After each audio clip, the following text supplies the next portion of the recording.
রাধে রাধে বন্ধুরা, তোমরা সবাই কেমন আছো? আশা করছি তোমরা সবাই ভীষণ ভালো আছো। আমরাও কিন্তু বেশ ভালো আছি।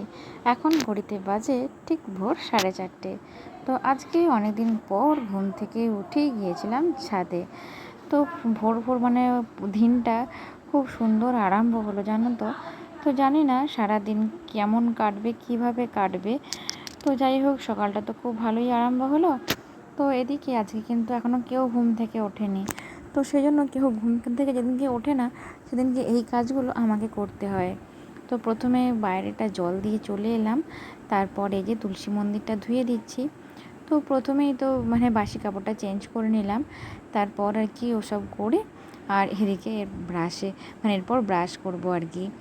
তো কি বলো তো, রাতটা যেদিনকে সকাল সকাল ঘুমিয়ে পড়ি না, সেদিনকে নিজে নিজেই খুব ভোর ভোর ঘুম ভেঙে যায়। আর ভোর উঠে কী বলো তো, একবার ছাদে গেলে মনটা বেশ ভালো হয়ে যায়। তো চারিদিকে পাখির কলরব, একটা শান্ত পরিবেশ। তো যে 10 মিনিট থাকবো তারও উপায় নেই। তো ছেলে ঘুমালে সংসারের কাজের এত কি বলবো তোমাদের। তো কি করে যে কাজগুলো শেষ করব সেরকম চিন্তা। তো এদিকে ফ্রেশ হয়ে নিয়ে একদম চুলটা ছাড়িয়ে বেঁধে নিচ্ছি। আর রাতের দিকে প্রতিদিন চুলটা বিনানি করে রাখি, তাহলে চুলটা বাঁধা থাকে। তো বাঁধা থাকলে খুব ভালো থাকে। তো তারপর এমনি তো প্রচণ্ড গরম, শুধু মনে হয় চুল ছাড়িয়ে আর তুলে বেঁধে রাখি। না হলে কি বলো তো, এই ঘাড়ের কাছে না চুলগুলো ঠেকলে এত অস্বস্তি হচ্ছে। তো স্নান টান করেও না চুলটা বেঁধেই রাখছি, কেননা ভিজে চুল থাকলেও প্রচণ্ড গরম করছে। আর এই কদিন তো এত গরম পড়েছে কি বলবো তোমাদের।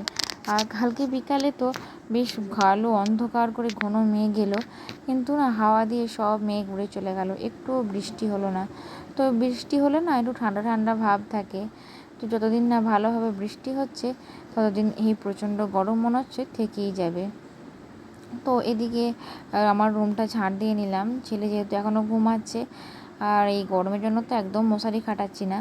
তো কালকে রাতে খাওয়া দাওয়া হয়েছিল, তো এই শতরঞ্জি আসন এগুলো সব এখানেই থাকে আর কি, পাতা থাকে। তো সকালবেলা এগুলো সব গুছিয়ে সরিয়ে তারপর ঝাঁটপাট দিতে পারি। তো রোজগার কিন্তু এরকমই হয়। তো তারপর রান্নাঘরটা প্রথমে ঝাড় দিয়ে দিই, তারপর ডাইনিংটা দেবো। তো এরপর আর কি বড় মা উঠে পড়েছিল। তো তারপর ওই যে আমাদের মহাপ্রভু তালা আছে, ওখানে গোবর জল দিয়ে আসতে হয় সকালবেলায়, তারপর শাঁখ বাজাতে হয়। তো বড় মা ওখানে চলে গেছে। তো ছেলে যেহেতু ঘুমাতে ঘুমাতে মাঝে মধ্যে উঠে পড়ে, কান্না করে, তো সেজন্য না আমি যাইনি। তো যাই হোক, ঝাঁটপাট দিয়ে মোচামুচি সেরে এরপর ছেলের জন্য সবজি কাটছি। তো ছেলের জন্য আর কি সবজির ঝোল বানাবো, পেঁপে, ক্যাপসিকাম, গাজর এসব দিয়ে আর কি। আর ছেলে কিন্তু এখন ঘুম থেকে উঠে পড়ছে, জানো তো। ছেলে ঘুম থেকে উঠেছে মোটামুটি তখন 6:45 বাজবে, তো 5:45 বাজবে তখন উঠে পড়েছে। তো সব কাজ তখনও শেষ হয়নি। তো যাই হোক, ছেলেকে নিয়ে এরপর সারাটা দিন কাজ করতে হবে। আর এই প্রচণ্ড গরমে ছেলেকে নিয়ে না কাজ করতে একদম নাজেহাল অবস্থা হয়ে যাচ্ছে, জানো তো। তো সেই জন্য তোমাদের সাথে বেশি সারাদিন যে ভিডিও শ্যুট করি তাও করতে পাই না। তো যখন যেটুকু সময় পাই, যেটুকু করি, তো সব সময় কাজ করলেও যে ভিডিও অন করে করি এমনটাও নয়। তো অনেক কাজই আছে যেগুলো ভিডিও অন না করে সারাদিন হয়ে যায়, জানো তো। তো কী বলো তো, সব সময় তো ধরো যে কাজটাই করতে যাই, বিশেষ করে আমাদের তো ধরো জয়েন্ট ফ্যামিলি, ধরো একা, আমার মনে হয় একা যদি থাকতাম, যে কোনো কাজ করতাম সাথে ক্যামেরাটা অন করে দিতাম। কিন্তু সব সময় যদি ক্যামেরা অন করে কাজ করি, স্বাভাবিকভাবেই বাড়ির অন্যজনরা বিরক্ত হতে পারে। তো সেই জন্য আমি সব সময় ক্যামেরা অন করে কাজ করতে পারি না। যাই হোক, নিজের একটা কেমন লাগে। তো আজকে ভাবলাম যে বড় মার রুমটা একটু ক্লিনিং করে দিই, কেননা বেশ কদিন হলো, আমার রুমটা কদিন আগে করেছি। তো প্রথমে ভালো করে ঝেড়ে নিলাম, ঝেড়ে নিয়ে এদিকে ওই খাটের যে স্ট্যান্ডগুলো আছে সেগুলো সব মুছে দিয়ে আর বেরিয়ে গেলাম। তো তারপর এদিকে তোমাদের দাদাভাই আজকে তো হাটবার ছিল, রবিবার। তো বাজার থেকে যে মাছগুলো নিয়ে এসেছিলো, একটা রুই মাছ, দুটো ফলুই মাছ আর অনেকগুলো ট্যাঙারি মাছ। তো মা মাছগুলো আর কি বাছছিল, তখন ভিডিওটা করেছি আর কি। তারপর স্নান টান সেরে নিয়েছি, স্নান টান সেরে নিয়ে এদিকে গোপাল সোনাদের স্নান দিয়ে দিচ্ছি। তো আগেই গোপাল সোনাদের সেবার জন্য ফল আর মিষ্টিটা রেডি করে রেখেছি। তারপর গোপাল সোনাদের স্নান দিয়ে পরিষ্কার করে মুছিয়ে সাজিয়ে তারপর আর কি গোপাল সোনাদের সেবাটা দিয়ে দেব। তো গোপাল সোনাদের সেবা করতে না আমার বেশ ভালো লাগে জানো তো। তো যাই হোক, এরপর কিন্তু ব্লগটা আবার শুরু করেছি বিকাল থেকে। তো এখন ঘড়িতে বাজবে বিকেল 5টার মতো। তো এখানে মানি প্ল্যান্ট গাছগুলো একটু জল দিয়ে দিলাম। আর এদিকে রাখলে কি বলো তো, গাছগুলো খুব যে রোদ পায় তাও নয়, আবার দিনের শেষে একবার রোদও পায়। তো সেজন্য না গাছগুলো খুব সুন্দরভাবে বেড়ে উঠছে। তো যাই হোক, এদিকে টিফিনের জন্য আমি এখন চাউমিন বানাবো। তো কালকে ওই যে পাস্তা বানিয়েছিলাম, আর ওই যে তোমাদেরকে বলেছিলাম যে চাউমিনটা ভিজিয়ে রেখেছিলাম। তো কালকে তো পাস্তাতেই সবাইকার টিফিন হয়ে গেছে।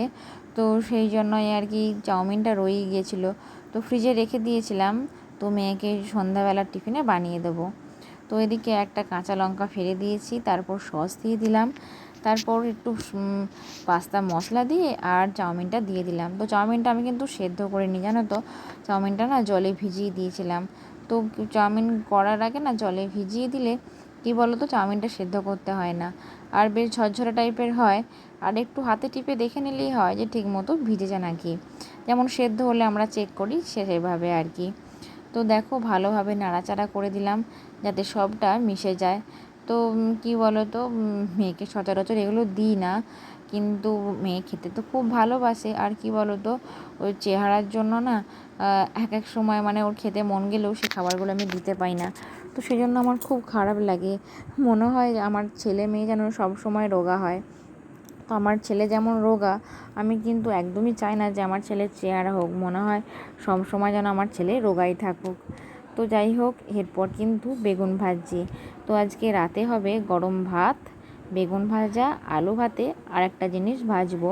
তো সেটা তোমাদের সাথে অবশ্যই শেয়ার করব।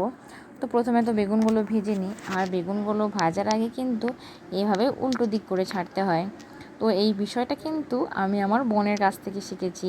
তো শেখার তো কোনো বয়স হয় না, মানে সব সময় হয়তো বড়রাও ছোটোদের কাছে শিখতে পারে, আবার ছোটোরাও বড়দের কাছ থেকে অনেক কিছু শিখতে পারে, এরকম আর কি। তো যাই হোক, ওদিকে কিন্তু দুধ গরম করতে বসিয়ে দিয়েছি, সন্ধ্যাবেলায় ছেলে খাবে, আর একটু দই বসাবো। তো মোটামুটি ওটা দুধটা গরম হয়ে যাবে। আর এদিকে দেখো, কাঁচা লঙ্কা ফেলে একটা গোটা পেঁয়াজ কুচিয়ে ভাজতে দিয়ে দিয়েছি। তো তোমাদের তো বললামই যে আর একটা কিছু বানাবো, তো রাতের জন্য আর কি। তো ভাতটা বড় মাই বসাবে, আর আমি শুধু ভাজাভুজিগুলো করে নিচ্ছি। তো পেঁয়াজটা হালকা ভাজা ভাজা হয়ে গেলে এদিকে গোল গোল করে কেটে রাখা কুঁদরিগুলো দিয়ে দিলাম। তো আজকে হাটে না মানে গরুর খাওয়ার জন্যই আর কি অনেক মানে ভালো টাটকা সবজি এনেছিল জানো তো, তার মধ্যে থেকে এই অল্প করে নিলাম। তো আমাদের বাড়ির সবাই খায় না, শুধু আমরা কজন খাবো। তো গোল গোল করে কেটে রাখা কুঁদরিগুলো পেঁয়াজ আর লঙ্কা দিয়ে ভেজে নিচ্ছি। তো ভালো করে ভাজা ভাজা করে নিচ্ছি। তো কিছুটা নাড়াচাড়া করে তারপর আর কি নুন হলুদটা দেবো। তো আগের ব্লগে টেস্টি অফ বেঙ্গল থেকে দিদিভাই কমেন্ট করেছে। তো দিদিভাই, তুমি আমাকে অনেক ব্লগেই সুন্দর সুন্দর কমেন্ট করো, তো তোমাকে অসংখ্য অসংখ্য ধন্যবাদ, আর আমার তরফ থেকে রইল তোমার জন্য অনেক অনেক ভালোবাসা। তো যাই হোক, তারপর আমি দেখো ভাজাগুলোর ওপরে হলুদ আর নুন দিয়ে দিলাম। তো হালকা ভাজা ভাজা হবে, তারপর কি বলো তো, তেল ছড়িয়ে দেব, আর একবার মানে একটা প্লেট ঢাকা দিয়ে দেব, তাহলে বেশ সেদ্ধও হয়ে যাবে আর ভালো মতো ভাজা যাবে। তো আজকের ব্লগটা আমি এখানেই শেষ করলাম।